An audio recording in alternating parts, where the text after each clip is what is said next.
Exmouth Gulf Station is a pastoral lease nestled about 50 kilometres south of Exmouth. It sprawls over a rugged 92,364 hectares, with the vast Exmouth Gulf forming its eastern boundary. The story begins in 1876, when J. Brockman first acquired leases across the Northwest Cape to rear cattle. In 1881, he sold parts of the expansive area, including leases of Exmouth, Yardie Creek and Ningaloo stations, to the region's pioneer settler, Thomas Carter, who ran sheep instead of cattle. He laid down the network of coastal wells that would transform the harsh landscape into a thriving pastoral scene. In 1931, the stations were sold to St. Lefroy, a visionary manager from Manilia Station, for the sum of £13,000. Today, his legacy endures in the names of South and North Lefroy, a testament to the enduring impact of those early decisions. Within its sweeping boundaries lies Rough Range, which is the site of Australia's first significant oil strike, which was a monumentous discovery.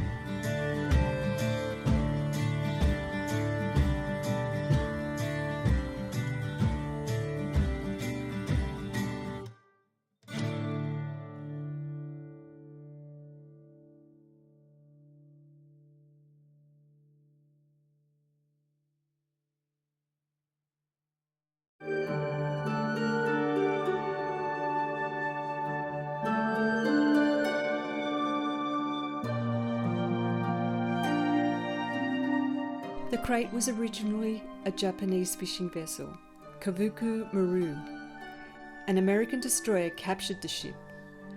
It was then used to evacuate over 1,100 people from Sumatra during World War II, using the disguise of the Japanese fishing vessel. In September 1943, the Crate carried members of the Z Special Unit to Singapore, where they executed a successful raid on the city harbour, sinking 7 ships. This operation, known as Operation Jaywick, is regarded as one of the most brilliant Special Forces missions in history. Led by Major Ivan Lyon, 6 of the 14 raiders paddled 50 kilometres into the harbour in 2-man folding kayaks to attach limpet mines to the sides of Japanese ships. During this raid, the Z Special Unit destroyed over 40,000 tonnes of enemy shipping. They then paddled 80 kilometres over 6 days to rendezvous with the Crate, with no casualties. Unfortunately, 12 months later, September 1944, 6 men from Jaywick were executed by the Japanese after a failed raid on Singapore, codename Rimu.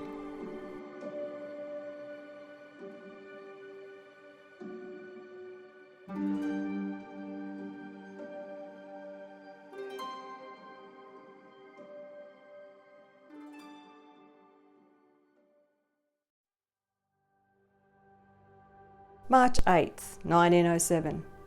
The SS Mildura left the Kimberley port of Wyndham, loaded with almost 500 head of cattle, bound for Fremantle. 4 days later, she was confronting a looming cyclone. She struck a reef off the point of Northwest Cape. 5 of the crew and 2 passengers set out for Onslow in one of the ship's boats to sound the alarm. Eventually, all on board were rescued with no fatalities, except for the cattle, who were turned loose to attempt the kilometre swim to shore. Most drowned in the attempt.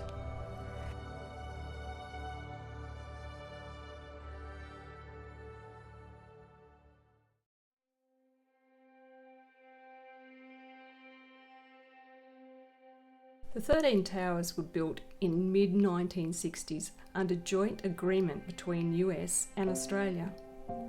For the first 25 years, it was run by US Navy. The role was transitioned to Australia in 1992. The purpose was to communicate with their fleet of submarines. It was the largest VFL transmitter in the world. The town of Exmouth was developed to support the base and remains the mainstay of employment even today.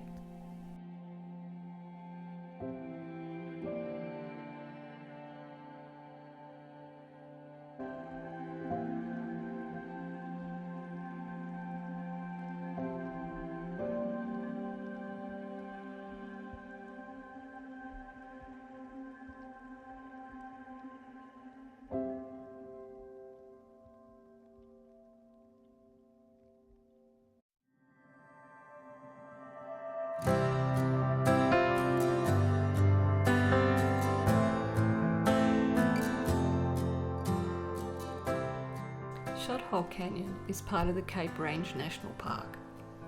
This 12-kilometre scenic drive, perfect for four-wheel drive vehicles, takes you along the floor of its breathtaking gorge, guiding you deep into Shothole Canyon while offering stunning views of dramatic limestone walls that lead back to the Exmouth Gulf.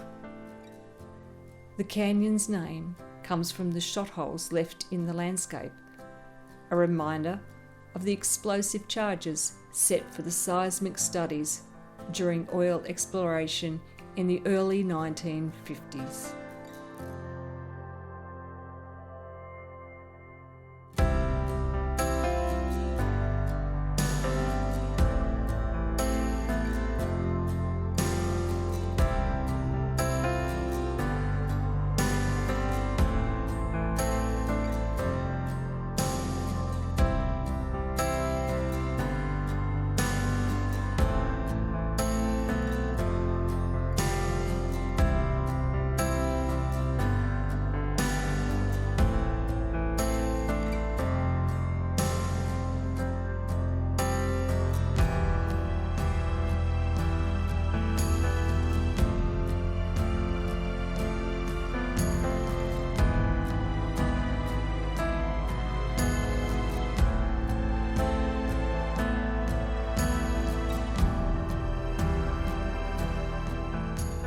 It's truly insane how fragile this is.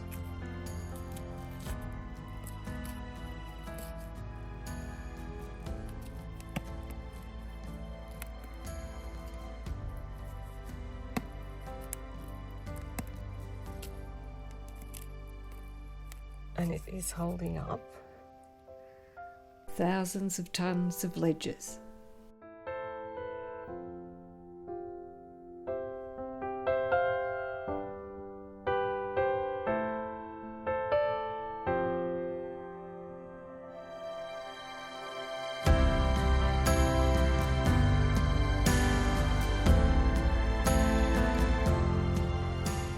Many, myself included, consider the stunning rock walls of Shothole Canyon, dramatically contrasting with vivid blue sky and sparse vegetation, to be the most picturesque ravine in the rugged Cape Range National Park.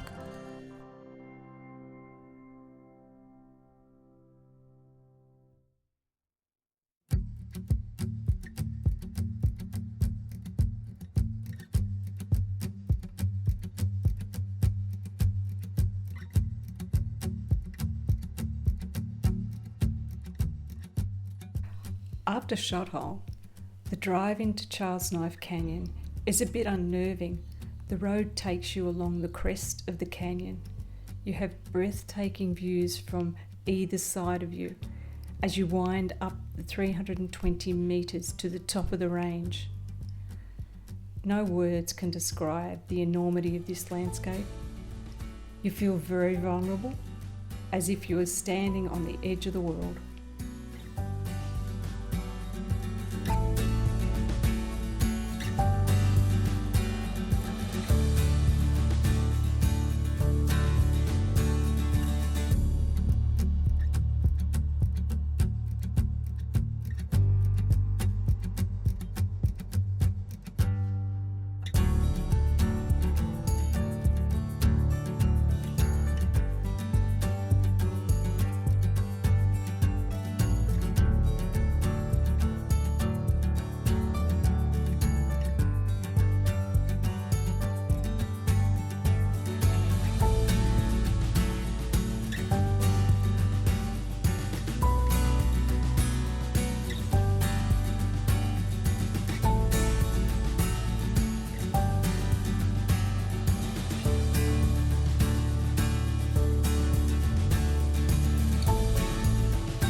insanely blue.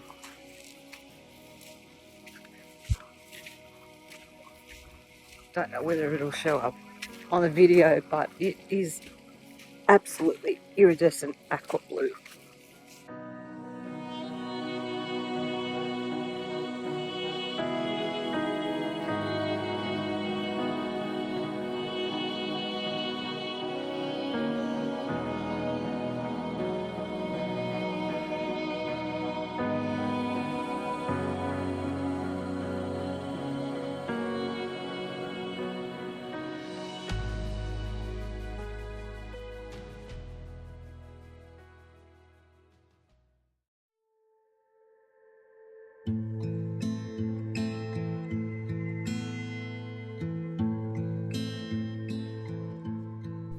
Mandu Gorge Trail is moderately challenging, Class 4, 3-kilometre return walk.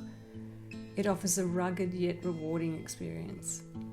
The path begins along a dry, rocky creek bed and winds deep into the gorge, showcasing the dramatic landscape of the Cape Range National Park. A steep ascent to the gorge rim treats you to a spectacular view of the Ningaloo Reef and surrounding terrain. From there, the trail features striking red limestone walls, rugged geology, and various fauna and flora, making it a memorable hike within the Ningaloo Coast World Heritage Area.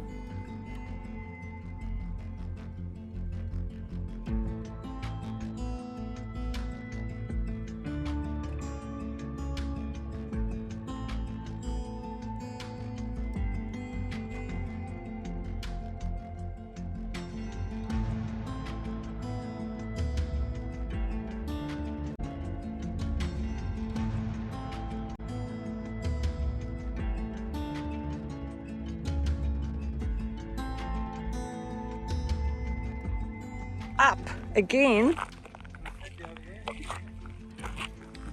I thought that was the up. Now we've got another up.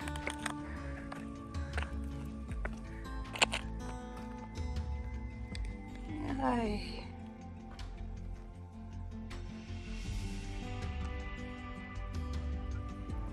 Yep, somewhere there.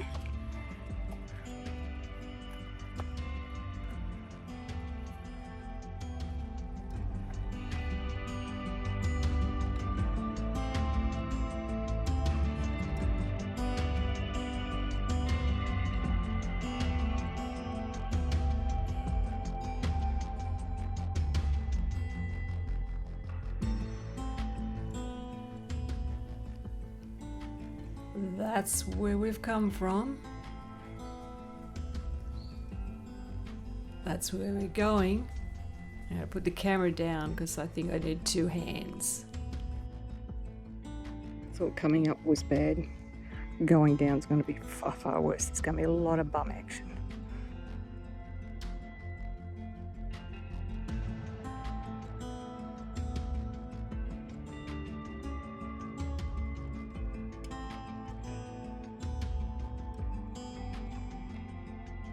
It's when you thought it was over. It's not. There's more.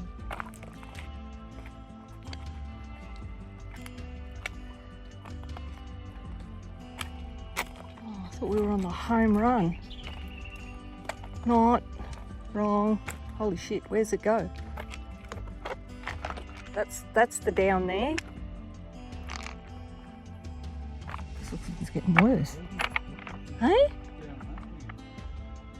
Oh, super. I don't like the look of that down. Holy crap.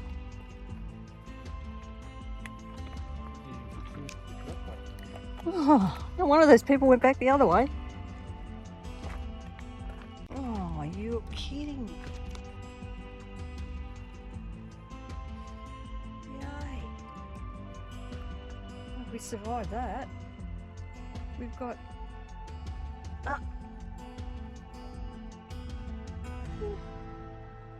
yeah, grade 4, my monkey's uncle. There you go. I think this side might be easier. I don't know.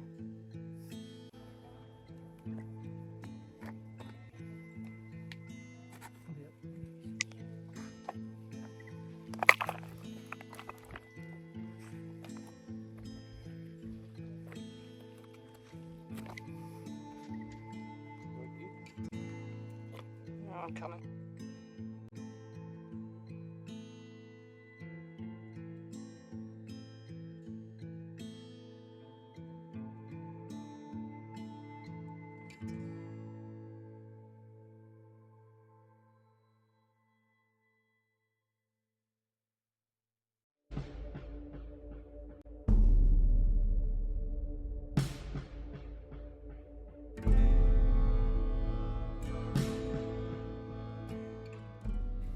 Yardie Creek Gorge Trail is also part of the Cape Range National Park and was once part of Yardie Creek Pastoral Lease owned by Thomas Carter before being resumed for National Park.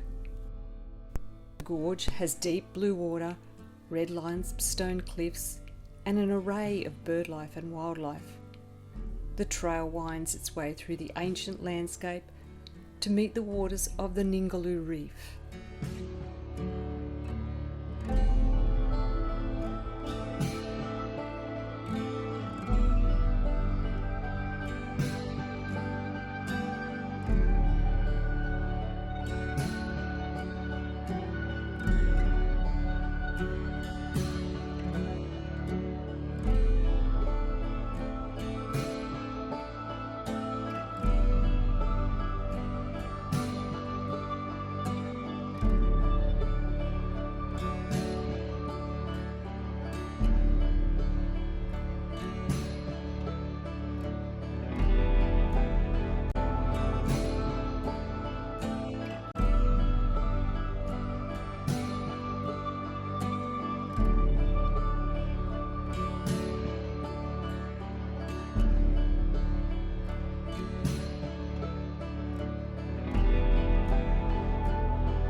It's a bit of a choice. There's good handholds in this one. This one.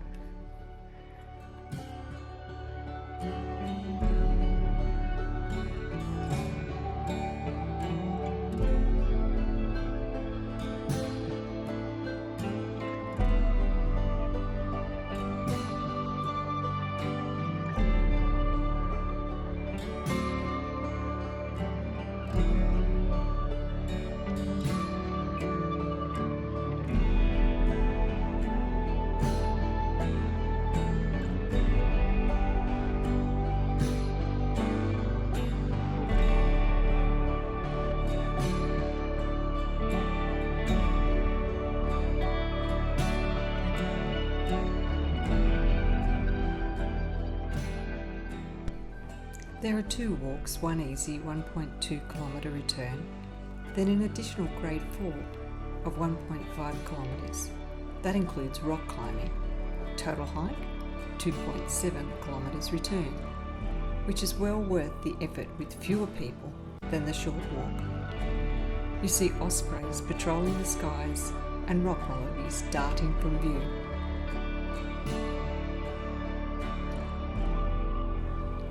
Journey's end is where the sea and the ancient rock stand united, protecting the whispers of their untold stories.